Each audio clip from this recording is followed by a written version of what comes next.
Welcome back, everyone, to the deep dive. This time, we're going deep, deep into flexible working arrangements. You know, FWA ways. FWAs, right. It's a topic I know you're really interested in, so we're Yeah. going to kind of look at it, especially through the lens of organizational psychology Good. and sprinkle in a little bit of economic consideration. Feels good.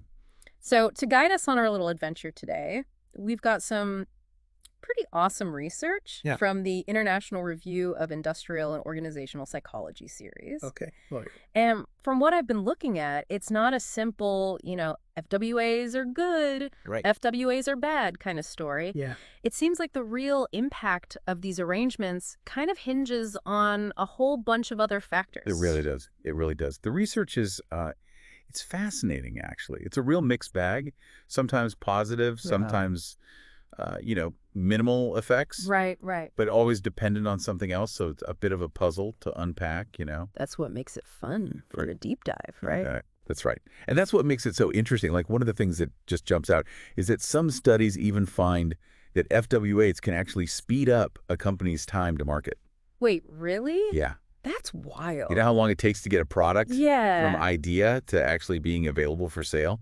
It's like FWAs can actually make that faster. It seems like a direct line Yeah. to, the bottom line. Pretty interesting. That is interesting. So if it has that kind of impact, like a measurable, Right. bottom line impact, then how come other studies, I'm Yeah. seeing some stuff where it's like, minimal effect, no effect, I know. It's like, how can those two things even coexist? And that's exactly the point. It's not one size fits all. Right. The success really seems to depend on the context, like you were saying. Yeah. And here's another thing, just to make it even more interesting. Yeah. There's a UK study that found that men were actually more likely to want to work from home compared to women. Really? Isn't that interesting? It is. That kind of blows some assumptions out of the water right there, Yeah, it really challenges those assumptions. And that's why we got to look at this stuff. Okay, so I am already seeing that this is way more complex than I initially thought it was going to be. Yeah. But before we go too far down that rabbit hole, let's back up a little bit. Okay. And just define what exactly we're talking about here when we say flexible working arrangements, FWAs. Right. So going back to the research, they define FWAs as basically any work setup that breaks away from that traditional 9 to 5 in the office routine. You know, like anything that gives employees more control over when, where, or even how they work. Okay, so it's really about options then. Instead of being stuck in this one-size-fits-all, you must be in the office, from 9 to 5. Exactly. It's about fitting the work to the person, not the other way around. And the research gives us some really nice examples of what this can look like. Like we got flex time where you can adjust your start and finish times, or compressed work weeks where you cram all your hours into fewer days. Okay. And then, of course, there's teleworking, which everybody's talking about these days. With the hero and the villain, depending on I know, who right? you ask. Exactly.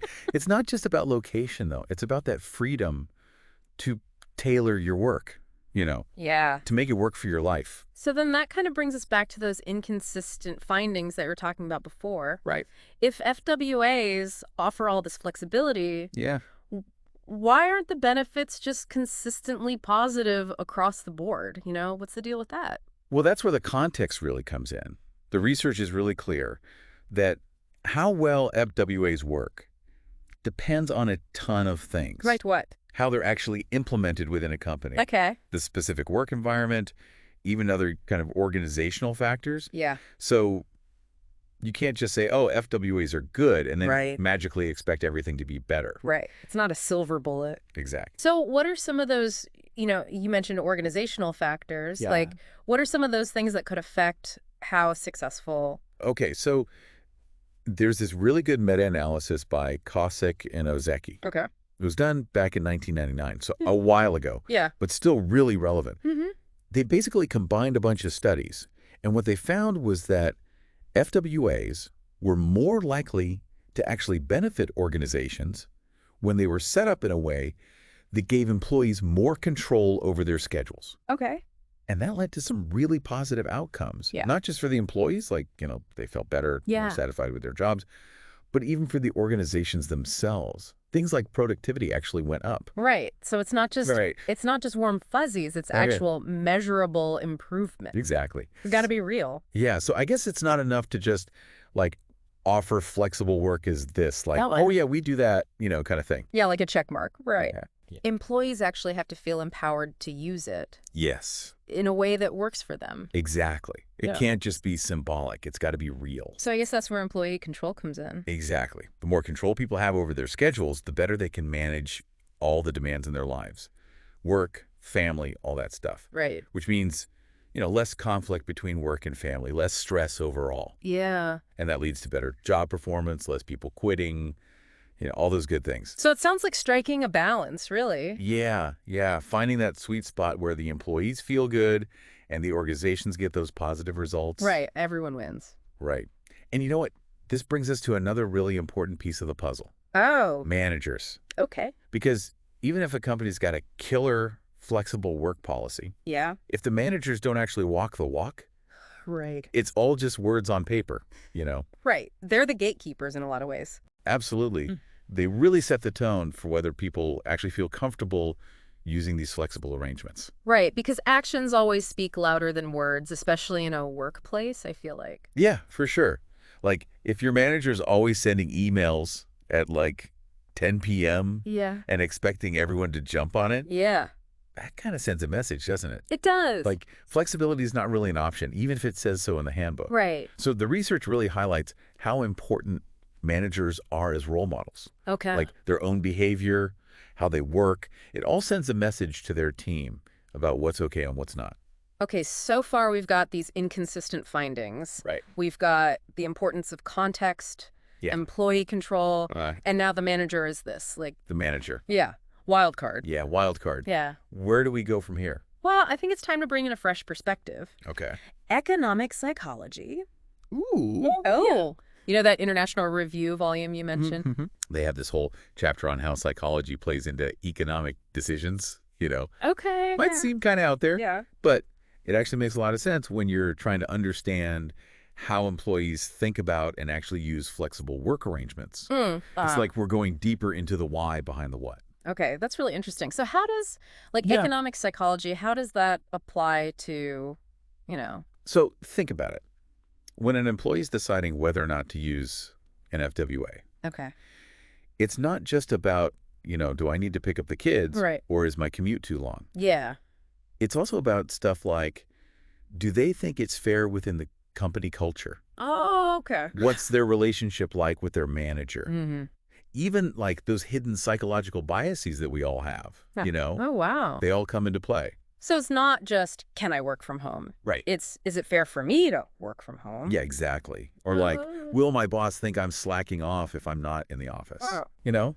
Yeah. All these things that people might not even say out loud. Interesting. And there's this concept in economic psychology called loss aversion. Loss aversion. Yeah, basically it means that we feel the pain of losing something much more strongly than the pleasure of gaining something of equal value. Oh, it's interesting. So even if an FWA has all these amazing benefits, Right. some employees might hesitate to use it because they're afraid of losing what they already have. Like the security of being in the office? Exactly. Yeah. Exactly. Even if what they gain is potentially better, that fear of losing what's familiar, Yeah. it can be really powerful. That's fascinating. So, I mean, this is a whole new way of looking at it. It is. It is. I'm starting to see how understanding these psychological factors, Right. could really help companies implement FWAs successfully, because it's not just about having the policy, it's about understanding the human side of it. Yeah, it's all connected. You can't just separate the policy from the people.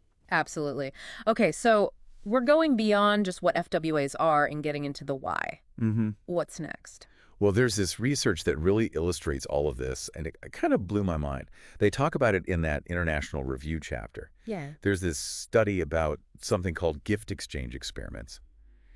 And it's really fascinating. So in these experiments, they had people, giving each other gifts, Okay. like let's say a sum of money. Okay. But there were no strings attached. It was just like a pure gift. Okay. No expectation of getting anything back. I'm imagining like a really good Secret Santa where the person's like genuinely surprised and happy. Yeah. Yeah. But how does this relate to, flexible work and all that? So here's the thing. What they found was that even when there's no obligation to return the favor, people still often feel like they need to reciprocate somehow. Oh, interesting. So they might work harder, be more cooperative, go that extra mile. Okay. And it all points to this idea of the reciprocity norm. The reciprocity norm. Yeah, that deep down feeling that if someone does something nice for you, you kind of owe them one. Yeah, Right? right. Yeah, like I scratch your back, you scratch mine kind of thing. Exactly. It's like that, but in the workplace. Mm-hmm. So are you saying that if employers offer FWAs as this kind of like gift to their employees, Yeah. that those employees are going to feel more motivated to work harder and be more productive? Yeah, is that the connection? It's not about being that direct, like, here's your flexible work, now give me more effort. Right. It's more about creating a culture Okay. where employees feel genuinely valued and trusted. All right. When that happens, they're naturally going to be more engaged, more productive, and more invested in the company's success. I see.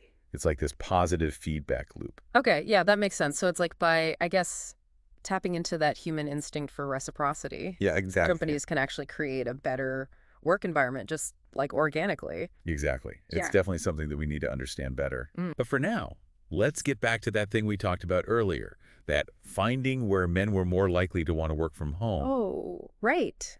The one that seemed kind of counterintuitive. Yeah, yeah. It does kind of go against, what we usually hear about women wanting more work-life balance. Yeah, exactly. It's like what's going on there. Right. So this study by Hogarth and his colleagues back in 2000, they found that in the UK, 63% of men wanted to work from home. Wow, okay. Compared to only 45% of women. And they actually offer some possible reasons for this difference. Oh, okay. I'd love to hear that. Like, what are some of the reasons they found? Well, one thing they point to is the division of labor at home. Okay. Even though, more women are working these days, Yeah. the research shows that they still tend to do more of the housework and childcare. Right. That makes sense. So for a lot of women, working from home might not actually be that great. Yeah. If it just means they're juggling even more stuff throughout the day. Right. Like, instead of separating work and home life, it just like... It all blends together. It makes it worse. Exactly. If Yeah. your home is already your main workspace for, all the family stuff, Yeah. adding paid work on top of that, Yeah. that's not exactly going to feel very flexible or freeing. Right. It just adds more stress. Yeah, exactly. And that brings up that idea of control again. Right. Yeah. If an FWA doesn't give employees that ability to manage their work and minimize distractions, Yeah. it's not going to have those good effects we talked about. Yeah. It might even backfire. Exactly. Yeah. And there's another interesting thing they bring up. Back then, in 2000, when they did this study, Yeah. home offices weren't as common Right. Right. as they are now. Yeah. So men might have been more likely to have their own space, a room where they could actually focus. Well, women were, stuck at the kitchen table or something. Right, exactly, trying to work with kids running around. Which again brings us back to that control issue. If you can't control your environment when you're working flexibly, it's not going to be a good experience. I'm even thinking about how the physical space we work in, whether it's a home office or whatever, Yeah. it can really affect how productive and happy we are. It really can. And that's a good point. Maybe FWAs need to be implemented along with some rethinking of how we design spaces. Well, yeah, like our homes, offices, everything. Exactly. It's not just about policies. It's about creating environments that actually support flexible work. Yeah.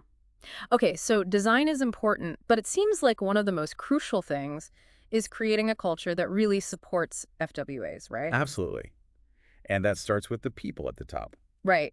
The managers? Yes. Yeah. Remember that study we talked about where managers weren't using FWAs themselves, even though they were encouraging their teams to? Yeah, it's like that do as I say, not as I do thing. Right. But it's not always because they're being hypocritical. Okay. They're often facing the same pressures Yeah, that makes sense. that make employees hesitant to use FWAs.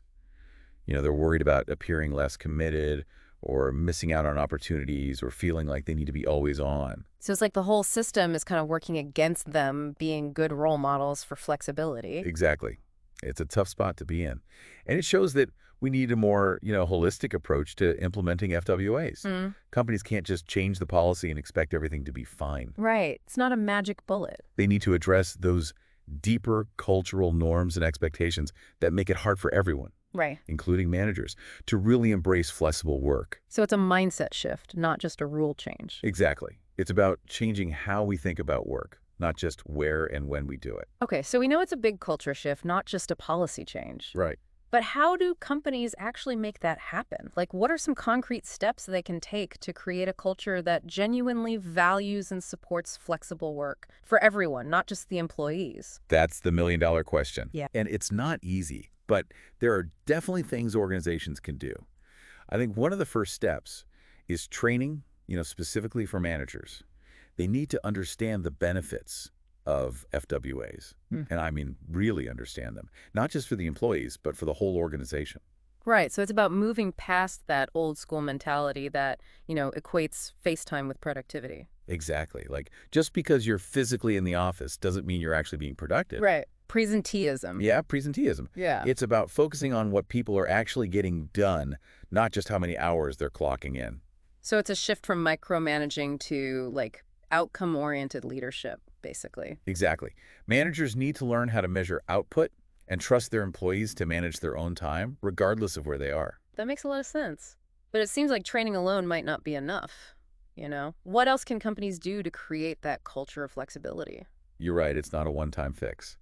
Beyond training, organizations need to have clear guidelines and expectations for how FWAs are actually used. Okay, like a roadmap. Yeah, like a roadmap. It's not enough to just say, hey, we offer flexible work. You need to define what that actually looks like in practice, day to day. Right, so everyone's on the same page. Exactly. Yeah. Things like, how do employees actually request FWAs?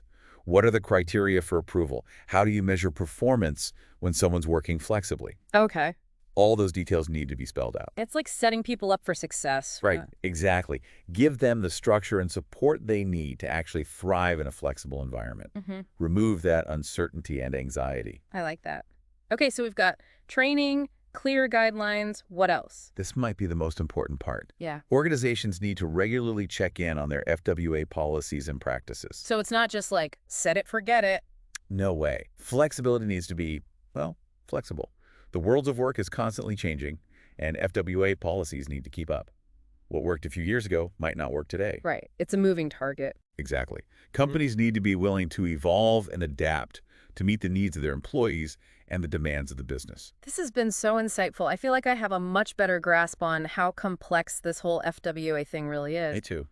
It's definitely more than just work from home, Right. It's a whole ecosystem. Exactly. And it's not just interesting academically, it's really relevant to how we're working now and how we'll be working in the future. And speaking of relevance, I know you like to leave our listeners with something to think about. What's on your mind after all this research? One thing that keeps coming back to me is that relationship between FWAs and gender. Oh, yeah, right. We talked about that Hogarth study where men were more likely to want to work from home, which was surprising. Yeah. And it made me wonder, could this shift toward remote work actually help reduce gender disparities in the workplace? That's interesting. I usually hear concerns about remote work making those disparities worse. I know, right? Yeah. But think about it. If remote work becomes the norm, those traditional gender roles and expectations might start to lose their grip. Okay, yeah. Women might feel less pressure to be the primary caregivers if everyone's working from home, And having a home office might become less of a deciding factor. Right, it levels the playing field a bit. Exactly. Yeah. And if everyone's connecting virtually, there's more equal access to opportunities, more visibility within the company, regardless of gender. I like that. It's a bit of an optimistic take on it. It's not a guaranteed fix, of course, but it's an interesting possibility to consider. It is. It's a good reminder that the future of work is always changing. Absolutely. And with change comes both challenges and opportunities. Well said. And on that note, we encourage you to keep exploring this topic. Check out the studies we talked about, see what resonates with you, and let us know what you find. The world of flexible work is full of surprises. Thanks for joining us on the Deep Dive. Until next time, keep learning, keep exploring, and keep diving deep.